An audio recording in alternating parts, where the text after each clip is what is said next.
Assalamualaikum warahmatullahi wabarakatuh. Perkenalkan, nama saya Nirmawati Tahir, NIM 13142303, kelas 3A, jurusan Manajemen Pendidikan, Fakultas Ilmu Pendidikan. Dosen pengampu Prof. Dr. Novianti Jafri, SPDI, MPDI. Di sini saya akan memaparkan materi tentang tugas 3, perilaku individu dalam organisasi. Latar belakang memahami perilaku individu sangatlah penting dengan mengerti perilaku individu yang lain di dalam lingkungan kerja. Maka kita akan dapat berpikir, bersikap, dan bertindak dengan benar akan menghasilkan komunikasi yang efektif dan efisien sehingga organisasi dapat mencapai tujuannya. Untuk mengatasi individu dengan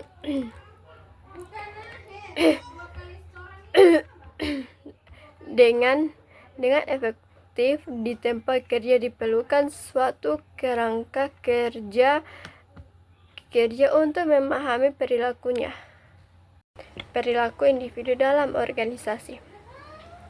Perilaku individu dalam organisasi adalah tindakan atau respon yang dilakukan oleh individu dalam konteks organisasi alam suatu perusahaan. Semuanya memiliki perilaku yang berbeda-beda, dan perilaku tersebut dipengaruhi oleh lingkungan masing-masing individu, membawa kemampuan, keyakinan pribadi, harapan, kebutuhan, serta pengalaman masa lalunya ke dalam organisasi. Sifat-sifat ini diadopsi saat individu bergabung dengan lingkungan baru seperti organisasi atau tempat lainnya. Pendekatan untuk memahami perilaku individu. 1. Pendekatan kognitif. Pendekatan kognitif menekankan pemahaman terhadap perilaku seseorang pada sifat mental internal. Penafsiran individu tentang lingkungan lebih dipertimbangkan daripada persepsi lingkungan itu sendiri. 2. Pendekatan reinforcement. Pendekatan penguatan menekankan pemahaman terhadap perilaku seseorang pada peran lingkungan dalam kehidupan. Lingkungan dipandang sebagai suatu sumber yang dapat menghasilkan dan memperkuat respon perilaku. Pendekatan penguatan ini memang memandang bahwa perilaku manusia ditentukan oleh lingkungan. 3. Pendekatan psikoanalitis. Dalam pendekatan psikoanalitis yang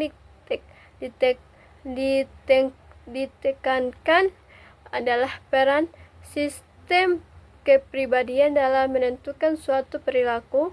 Dalam proses tersebut, lingkungan dipertimbangkan dapat memuaskan keinginan individu. Karakteristik individu. Perilaku individu juga dapat dipahami dengan mempelajari karakteristik individu. A. Ciri-ciri biografis, yaitu ciri-ciri yang melekat pada individu antara lain. Yang pertama, usia. Terus yang kedua, jenis kelamin. Yang ketiga, status perkawinan. Keempat, masa kerja. B. Kepribadian. C. Sikap attitudes. D. Kemampuan. E. Persepsi. Faktor yang berpengaruh terhadap perilaku individu dalam organisasi. Yang pertama, kepuasan kerja. Kepuasan kerja memberikan pengaruh bagi kinerja atau produktivitas karyawan. Semakin tinggi kepuasan kerja seseorang individu, maka akan semakin betah dan semakin senang pula individu tersebut dalam bekerja. Sebaliknya, apabila individu tersebut tidak mendapatkan kepuasan kerja, maka produktivitasnya bisa menurun dan bahkan bisa berhenti dari pekerjaan. Yang kedua, lingkungan. Lingkungan adalah Lingkungan ada berbagai macam dan dapat mempengaruhi perilaku individu. Contohnya seperti lingkungan biologis, lingkungan fisik, maupun lingkungan sosial. Lingkungan dapat menjadi lawan dan tantangan bagi individu sehingga memiliki potensi untuk mengubah perilaku dan sifat seorang individu. Kesimpulannya, perilaku individu dalam organisasi dipengaruhi oleh persepsi, kepribadian, dan emosi individu tersebut, di mana kita dapat mengevaluasi atau menjelaskan perilaku dengan mengamati kebiasaan dan aturan yang ada. Perilaku setiap individu berbeda-beda, sehingga perlu adanya pendekatan untuk mempertemukan individu-individu tersebut agar dapat mencapai tujuan bersama-sama. Selain itu, menginterpretasikan perilaku individu untuk mengetahui tujuan dari individu-individu tersebut. Komunikasi dapat digunakan sebagai sarana untuk menemukan orang-orang ini. Oke, sekian dari saya. Mohon maaf apabila ada kesalahan kata. Tolong dimaafkan. Terima kasih banyak. Wassalamualaikum warahmatullahi wabarakatuh.